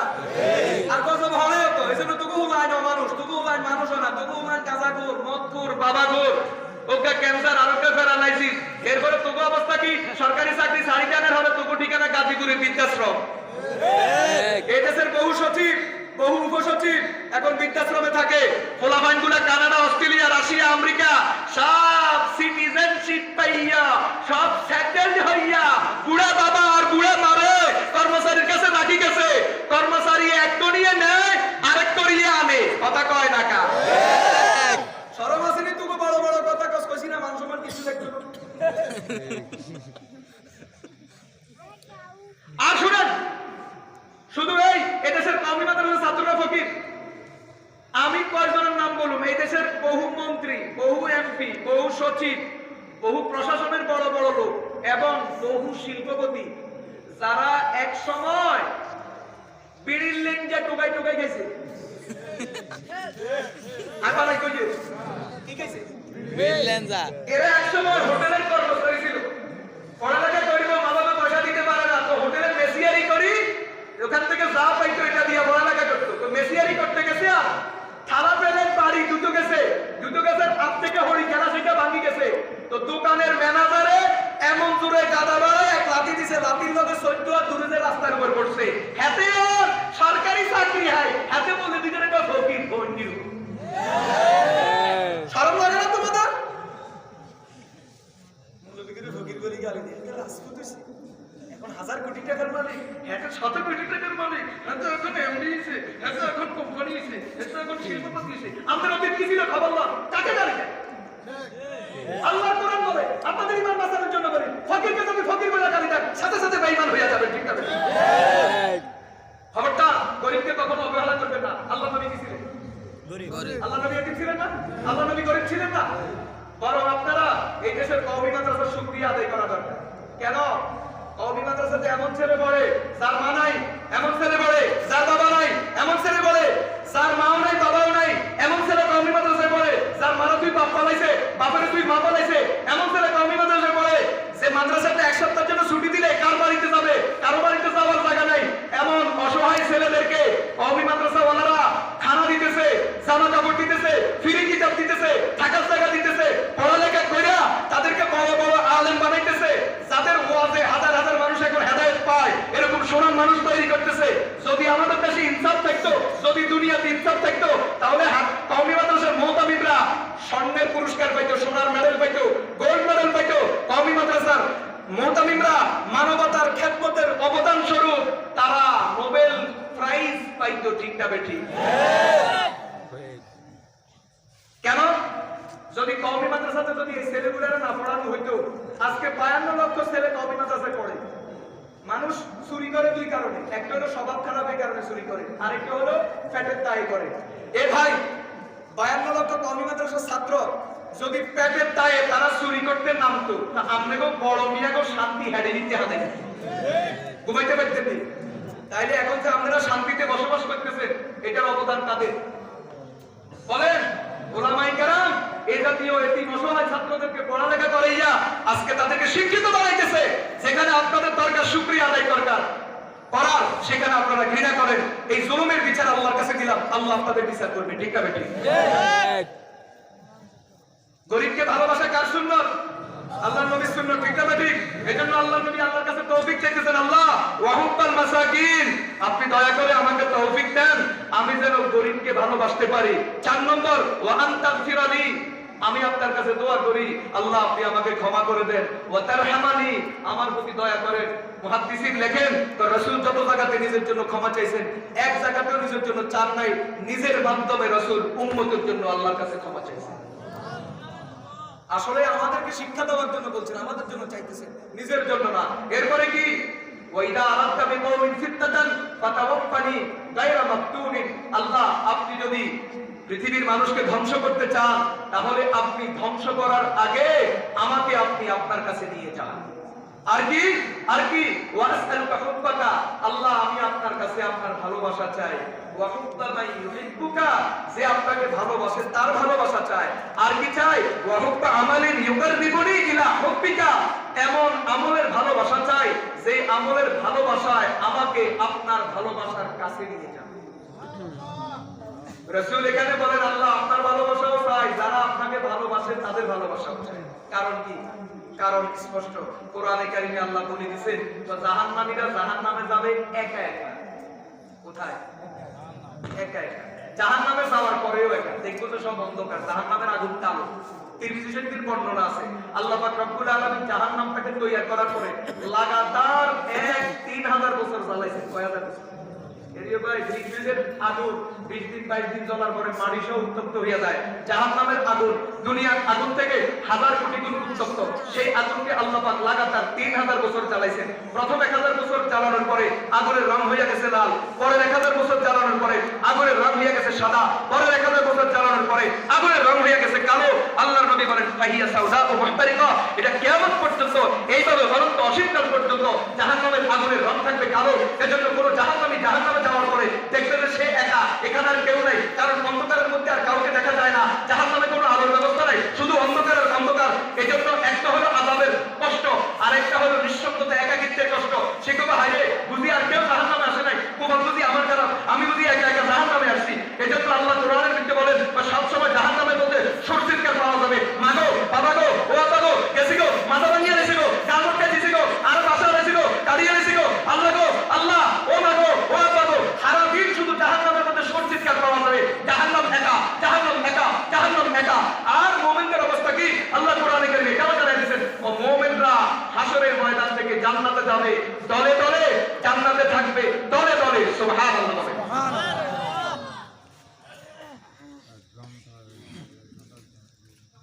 দলে একা একা, আর জান্নাতে দলে দলে।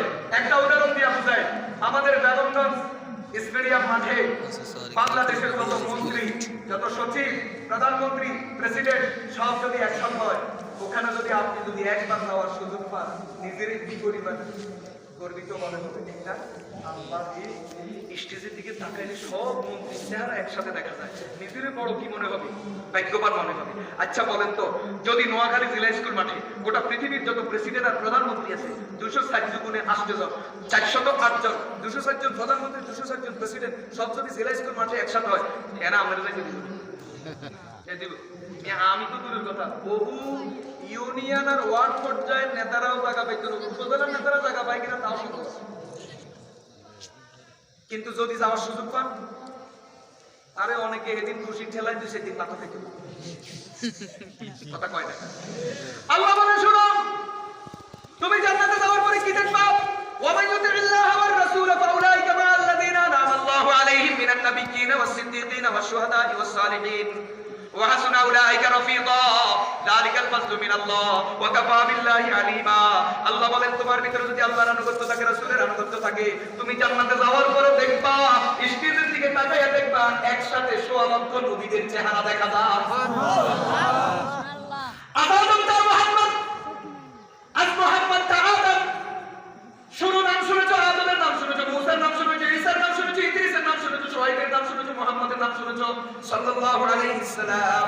মসজিদের নাম শুনেছো, কখনো দেখো নাই? জান্নাতে ঢোকা মাত্রই স্টেজের দিকে তাকিয়ে দেখবে একসাথে পাশাপাশি শেয়ার সাজানো সোয়া লক্ষ আম্বিয়া আলাইহিস সালামের নূরানি চেহারা দেখা যায়। আর কি দেখবা? সমস্ত নবীর মতো সাহাবীদেরকে দেখা যায়। আর কি দেখবা? সমস্ত নবীর উম্মতের মধ্যে যত শহীদদেরকে দেখা যায়। আর কি দেখবা? সমস্ত নবীর উম্মতের মধ্যে যত সিদ্দিককে দেখা যায়। আর কি দেখবা? সমস্ত নবীর মধ্যে যত নেককার আছে নেককারদেরকে দেখা যায়। আর কি দেখবা? কিছুক্ষণ পরে দেখবা খুব আরশের মালিককে দেখা যায়। জাহান্নাম একা একা, জান্নাত তবে তবে। এই জন্য তোমরা দুনিয়াতে আনন্দ মিছিল করিল, আমরা আখিরাতে করব। কারণ আখিরাতে তোমাদের আনন্দ মিছিলের সুযোগ নাই, ওখানে শুধু একা একা আদারিয়া গরিব কেসটা নাই। কথা কয় ওয়াকুল্লুহুম আতিহি ইয়াওমাল কিয়ামাতি ফারদা। আমি কইছি না আল্লাহর কোরআন। ওয়াকুল্লুহুম আতিহি ইয়াওমাল কিয়ামাতি ফারদা। যত বড় যত কিছু দুনিয়াতে হও না কেন, যদি ঈমান নিয়ে দুনিয়া থেকে যেতে না পারো, তাহলে কবর থেকে হাসরে যাইবা একা, হাসর থেকে জাহান্নামে যাইবা একা, জাহান্নামে গিয়ে পিড়াও খাইবা একা। এক জাহান্নামে কি পিড়ানোর জন্য জাহান্নামের ভিতরে ফেরেশতা থাকবে 19টা। কয়টা? এক পুলিশে এক আসামি পিড়ার খেলায় আসামি আব্বাগো কত কিছু করে, পায়খানা পেশাব করে দেয়। আর বুঝো জাহান্নামের ভিতরে এক আসামির জন্য পুলিশ থাকবে 19টা, ফেরেশতা থাকবে 19টা। কয়টা? বলেন কয়টা? 19টা। ফেরেশতা কি আমাদের মতো 3,000, 3,500, 6 ফুট আর 5 ফুট সাইজ এরকম? এক একটা ফেরেশতা এই আসমান জমিন থেকে এরকম 19টা ফেরেশতা ফিটাই গো। চিন্তাটা করেন, ফিটাটা কি 65টা ফিটা হইছে। উনিকে যখন ফিটাতে শুরু করব, এত শুধু মানো আব্বাগো গেছি গো, একা একা ফিটা খাই সোজা হইছে গো। আর এখান থেকে জান্নাতের মধ্যে জান্নাতীরা তলে বলে মিছিলে নারায়ে তাকবীরের স্লোগান দিয়া জান্নাতের নাজর নেয়ামত ভোগ করবে। ঠিক না ঠিক? এজন্য বলি ভাই, তোমাদের জন্য আমাদের বড় মায়া হয়। দুনিয়াতে খাইতেছো, বড় মজা করতেছো, আসো না। অনেক খাইছো, এখন একটু তওবা করো না, ঈমানের রাস্তায় আসো না, কোরআনের রাস্তায় আসো না। আমরা চাই তোমরাও আমাদের মতো আল্লাহর নিয়ামতের মধ্যে শরীক হয়ে যাও। কথা অনেক দূরে চলে গেছে, তো বলতেছিলাম নামাজের মধ্যে, ঘুমের মধ্যে আল্লাহর নবী কাকে দেখছে? যোগে যোগে আল্লাহর নবীর ওয়ারিসদের মধ্যে এটা হতে পারে। ইমাম আহমদ বিন হাম্বল রাহমাতুল্লাহ আলাইহি, জগৎ বিখ্যাত মুহাদ্দিস, আল্লাহকে স্বপ্ন যুগে পাইয়া জিজ্ঞাসা করেন, আল্লাহ যত নেকামল আছে সব নেকামলের মাধ্যমে মানুষ আপনার কাছে চলে যায়, আমি আপনার কাছে যাইতাম চাই সহজ একটা নেকামল, যেই নেকামলের কারণে মানুষ তাড়াতাড়ি আপনার কাছে চলে যায়। এটা হাদিস শরীফের মধ্যে, হাদিসেও আছে। বহু সাহাবী এসে কয়, ইয়া রাসূলুল্লাহ কুল্লি ফিল ইসলাম কাওলান ইযান আনা আমিতুহু দাখালতুল জান্নাহ। আল্লাহ রাসূল, আমার বয়স বেশি হয়ে গেছে, আমি বুড়া হয়ে গেছি, মুসলমান হইছি একের পরে, আমল করে তো সময় নাই, আপনি আরো সহজ একটা আমলের কথা কোন, এইটা করলে যে সোজা সোজা জান্নাতে চলে যেতে পারে। সহিহ বুখারীর বর্ণনা, মিশকাতুল কিতাবুল ঈমান করতেছে, কুল্লি ফিল ইসলাম কাওলান ইযান আনা আমিতুহু দাখালতুল জান্নাহ। রাসূল, আমার সময় নাই, হায়াত কম, কারণ আমি তো একের পরে মুসলমান হইছি, আমি বুড়া মানুষ, কয়দিনের রাসূল, আমরা সহজ একটা আমল কথা কোন, আমি তো সোজা বেশি চলে যেতে পারি। ইমাম আহমদ বিন হাম্বল রাহমাতুল্লাহ আলাইহি, আল্লাহর নবী সাহাবীদের মধ্যে ওই প্রশ্ন আল্লাহর করে বসে, আল্লাহ সব নেকামত আপনাকে পাওয়ার মাধ্যম, সহজ একটা নেকামলের কথা বলেন তো, যেই নেকামলের কারণে মানুষ তাড়াতাড়ি আপনার কাছে চলে যাবে। আল্লাহ বলে, ওই সহজ নেকামলের নাম হলো তেলাওয়াতে কোরআন। কিতাবুন আনজালনাহু ইলাইকা লিতুখরিজান নাসা মিনাজ যুলুমাতি ইলান নূর বিইذনি রাব্বিহিম ইলা সিরাতিল আজিজিল হামিদ। কোরআন মানুষকে অন্ধকার থেকে বের করে আল্লাহর সাথে মিলাইয়া দেয়। পৃথিবীর মানুষ যদি আল্লাহকে পেতে চাও, আল্লাহকে ধরতে চাও, আল্লাহকে ধরার একটাই রাস্তা, আল্লাহকে ধরার রাস্তার নাম হলো কোরআনের রাস্তা। ঠিক না বেঠি? হযরত আলী রাদিয়াল্লাহু তাআলা আনহু বলেন, সামি'তু নবী সাল্লাল্লাহু আলাইহি ওয়াসাল্লাম ইয়াকুল, রাসূলকে আমি বলতে শুনেছি, আলা ইন্নাহা সাতাকুনু ফিতনা, এমন একটা সময় আসতেছে অচিরেই গোটা পৃথিবীতে বিপর্যয় দেখা দিবে, মুসিবত দেখা দিবে, সমস্যা দেখা দিবে। সমস্যার বিপদ মিনহা ইয়া রাসূলুল্লাহ, ওই বিপদের ভিতরে উত্তরণের উপায় কি, বিপদ থেকে বাঁচার উপায় কি? রাসূল বলছেন, কিতাবুল্লাহ, একটাই উপায়, উপায়ের নাম হলো আল্লাহর কিতাব। ফিহি নাবাউ মা ক্বাবলাকুম ওয়া খাবারু মা বা'দাকুম, তোমাদের পূর্বের যত উম্মত, সমস্ত উম্মতের খবর এই কিতাবের মধ্যে আছে। কিয়ামত পর্যন্ত, তোমাদের পরের কিয়ামত পর্যন্ত যত সংবাদ, সব কিছু এখানে আছে। ওয়া হুকমু মা বাইনাকুম, তোমাদের মাঝে যত সমস্যা, সমস্ত সমস্যার সমাধান এই কোরআনের মধ্যে আছে। আর কোথাও সমাধান খোঁজার দরকার নাই, আমেরিকা রাশিয়ার পিছনে হাঁটি জীবন শেষ করার দরকার নাই। সমস্ত সমস্যার সমাধান আল্লাহর কোরআনের মধ্যে পাওয়া যায়। ये आइश परावा ये हुकूमत ये तिजारत दिल सीना इबे नूर में महरूम तसल्ली तारीख है अब रंग मशीनों के धुएं से ये वादी कीमत में हिशायात तजल्ली ডক্টর ইকবাল আজ থেকে 80-85 বছর পূর্বে বলে গেছেন পৃথিবীর মুসলমান তোমরা সমস্যার সমাধান করো আমেরিকার রাশিয়ার কাছে আমেরিকার রাশিয়ার মানুষগুলা অশান্তির আগুনে জ্বলতে জ্বলতে কয়লা হয়ে গেছে অতএব তাদের পিছনে না দৌড়াইয়া সমস্যার সমাধান যদি খুঁজতে হয় আল্লাহর কোরআন থেকে খোঁজো नजमे नजमे से दरबारा आजा हस्ते पर करजा बताब हरफे हरफे कुशिफा हस्तो ता मारे मुशीद আল্লাহর কোরআনের প্রত্যেকটা হরফের মধ্যে প্রত্যেকটা অক্ষরের মধ্যে প্রত্যেকটা জের জবরের মধ্যে প্রত্যেকটা নুকতার মধ্যে প্রত্যেকটা আয়াতের মধ্যে মানুষের সমস্যার সমাধান পাওয়া যায় ওয়া হুয়াল ফাজলু লাইসা বিল হাসবি কোরআন এটা অনর্থক কোনো কিতাব নয় বেহুদা নয় কোরআনের একটা অক্ষর একটা হরফ থেকেও বেহুদা প্রমাণ করতে পারবে না ওয়া হুয়া লাইসা বিল হাসবি ওয়া হুয়াল ফাজলু এটা হলো সত্য আর মিথ্যার মাঝে ব্যবধান সৃষ্টিকারী বলেন আল্লাহু আকবার মান তারাকাহু মিন জাব্বারিন কাসাবাহু আল্লাহ যে অহংকারী করে আল্লাহর কোরআনকে ছাড়বে আল্লাহ তার ধ্বংস করবেন ওয়ামান ইত্তাকাল হুদা ফি গায়রিহি আদাল্লাহুল্লাহ যে কোরআন ব্যতীত অন্য জায়গাতে হেদায়েত খুঁজবে আল্লাহ তারে গোমরাহ করে ছাড়বেন ওয়া হুয়া হাবলুল্লাহিল মাতিন এটা আল্লাহর পক্ষ থেকে মজবুত একটা রশি যে রশির এক মাথা আল্লাহর কাছে ধরা আরেক রশি তোমার কাছে ছেড়ে দিয়েছে এই রশিটাকে ধরো ধরলে কি হবে তো কুফের তলায় যদি কেউ পড়ে যায় তাকে উঠানোর মাধ্যম হলো রশি দিয়ে উঠাইতে হয় আমরা এখন দুনিয়াতে চলে আসি জান্নাত হলো উপরে দুনিয়া হলো নিচে তার মানে আমরা কুফের তলায় আছি এখান থেকে আমাদের যদি জান্নাতে যেতে হয় রশি ধরতে হবে রশির নাম কোরআন আর এক মাথা আল্লাহর হাতে ধরা আছে আল্লাহ এক টানে আমাদের জান্নাতে পৌঁছাইয়া দিবে এজন্য অন্য হাদিসের মধ্যে পাওয়া যায় রাসূল বলেন ইন্না হাযাল কুরআন সাবাবুন তারকুহু বিয়াদিল্লাহি ওয়া তারকুহু বিআইদিকুম ফাতামাসসাকু বিহি ওয়া ইন্নাকুম লান তাযিল্লু ওয়া লান তাহলিকু বা'দাহু আবাদা কোরআন হলো একটা রশি যে রশির এক মাথা আল্লাহর হাতে ধরা আরেক মাথা জমিনের মধ্যে ছাইড়া দিয়েছে তোমরা জমিনের মাথা ধরো তাহলে আল্লাহ তোমাদেরকে জান্নাতের কাছে নিয়ে যাবেন তোমরা কখনো পথভ্রষ্ট হবে না গোমরা হবে না পথহারা হবে না তোমরা গন্তব্যে পৌঁছতে পারবে বলেন আল্লাহু আকবার ওয়া হুয়া যিকরুল হাকীম এটা প্রজ্ঞাপূর্ণ নসিহত হিকমতওয়ালা নসিহত এর নসিহতের ভিতরে রহস্য আছে যুক্তি আছে কোনটা অযৌক্তিক নয় ওয়া হুয়া সিরাতুল মুস্তাকিম এবং কোরআনের রাস্তায় সঠিক পথ কোরআনের রাস্তায় সিরাতে মুস্তাকিম কোরআনের রাস্তার বাইরে সিরাতে মুস্তাকিম কল্পনা করাও সম্ভব নয় ওয়াল্লাযী লা তাযিগু বিহিল আহওয়া এটা এমন এক কিতাব যে কিতাবের কারণে মানুষের চিন্তাধারা কখনো উলটপালট হতে পারে না এলোমেলো হতে পারে না ভুল হতে পারে না কোরআন দিয়ে যারা চিন্তা করবে তাদের চিন্তা সঠিক হবে যারা কোরআন বাদ দিয়ে চিন্তাধারা করবে তাদের চিন্তা উল্টাপাল্টা হবে ভুল হবে ঠিক না ঠিক ওয়ালা তালতাসবি বিহিল আহওয়া এটা পড়তে গেলে তেলাওয়াত করতে গেলে জিহ্বার মধ্যে সৃষ্টি হয় না বরং এটার ভিতরে মজা সমস্ত আসমানি কিতাবের সমস্ত ধর্মীয় গ্রন্থের আপনি পাঠ শুনবেন তেলাওয়াত শুনবেন আর কোরআনের তেলাওয়াত শুনবেন দেখবেন কোরআনের তেলাওয়াতের ভিতরে যে আকর্ষণ আর মজা এটা পৃথিবীর কোনো ধর্মীয় গ্রন্থের মধ্যে পাওয়া যায় না ওয়ালা ইয়াশবাউ মিনহুল উলামা এটা এমন একটা কিতাব সেই কিতাব থেকে কিয়ামত পর্যন্ত আলেমরা কখনো তৃপ্ত হবে না যতই গবেষণা করবে এরপরেও মজা যত গবেষণা করবে এরপরে মজা যত গবেষণা করবে এরপরে মজা কোরআনে কারীমের পর্যন্ত কত তাফসীর লেখা হলো এই ছোট্ট কোরআনে কারীম দেখতে আকারে অনেক ছোট দেখা যায় এটার বহু তাফসীর লেখা হলো তাফসীরে রুহুল বয়ান 10 খণ্ড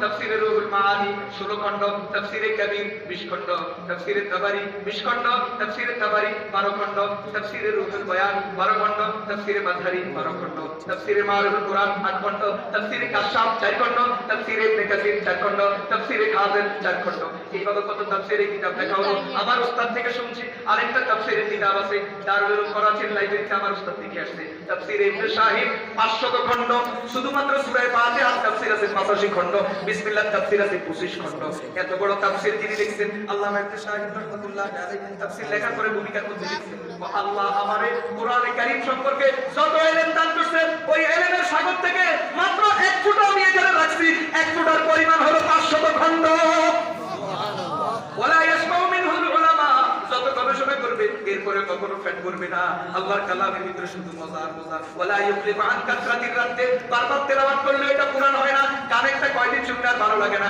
গাড়ি জোরসার একজনে গান শেষ করে পুরো কানবে কত নিয়ে এসে পাতে দিকে বাদ দিকে আর ভালো লাগে না সারা কামা মাদানি সেগুলা পাতে শুনতে মজা লাগে না কিন্তু আল্লাহর কালাম প্রতিদিন তেলাওয়াত হয় প্রতি নামাজে তেলাওয়াত হয় এই সূরা ফাতিহা এ পর্যন্ত পৃথিবীতে কোটি কোটি বার তেলাওয়াত হয় 1450 বছর পর্যন্ত তেলাওয়াত হয় এই কথা কেউ বলে না সূরা ফাতিহা বাদ দিয়ে নতুন সূরা ধরো বলেনি।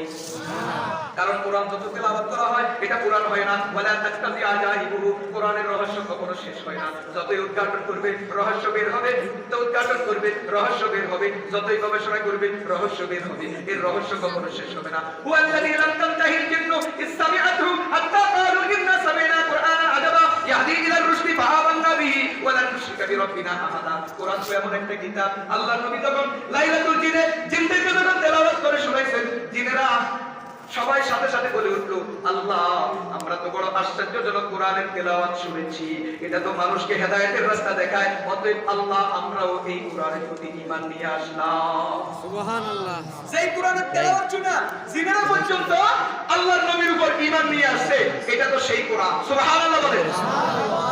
এরপরে রাসূল বলেন, মান ক্বালা বিহি সাদাকা, তার কথা কোরআনের কথার সাথে মিলবে, তার কথা সত্য, তার কথার ভিতরে কোনো মিথ্যা নাই। ওয়া মান আমিলা বিহি সুবিরা, যে কোরআন অনুযায়ী আমল করবে তাকে কর্তা হিসেবে জান্নাত দেওয়া হবে। ওয়া মান হাকামা বিহি আদালা, যে কোরআন অনুযায়ী শাসন করবে তারটা ইনসাফ হবে, কোরআন ব্যতীত শাসন করবে জুলুম হবে, অত্যাচার হবে, ঠিক না ঠিক? ওয়া মান দাআ ইলাইহি ফাকাদ হুদিয়া ইলা সিরাতিন মুস্তাকিম, যে কোরআনের দিকে মানুষকে ডাকবে, আল্লাহ বলেন তার তাকে কে কবুল করলো আর না করলো এটা দেখার বিষয় নয়। যে কোরআনের দিকে মানুষকে ডাকবে, আল্লাহ বলেন তাকে জান্নাতের দিকে নিয়ে যাওয়া হবে, তাকে সিরাতে মুস্তাকিম দিয়ে দেওয়া হবে, তাকে জান্নাতের মালিক বানায়া দেওয়া হবে। এটা হলো সেই কোরআন। বলেন এটা কি? বুঝতেছেন আপনারা? কিন্তু দুর্ভাগ্য, আজকে মুসলমান কোরআন থেকে দিন দিন দূরে সরতেছে, আর যত দূরে সরতেছে ততই সমস্যা তৈরি হচ্ছে। আল্লাহ পাক রব্বুল আলামিন আমাদেরকে মৃত্যু পর্যন্ত কোরআনে কারীমের সাথে সম্পর্ক রাখার তৌফিক দান করুন। ওয়া আখিরু দাওয়ানা।